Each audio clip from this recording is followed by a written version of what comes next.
city's first permanent movie house opened its doors there in 1903.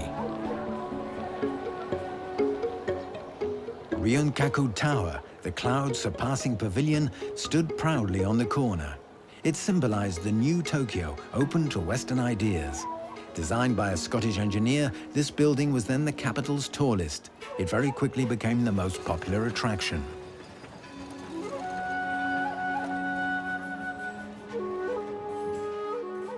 In the early 1920s, the whole educational system was overhauled. Modernization was clearly synonymous with Westernization.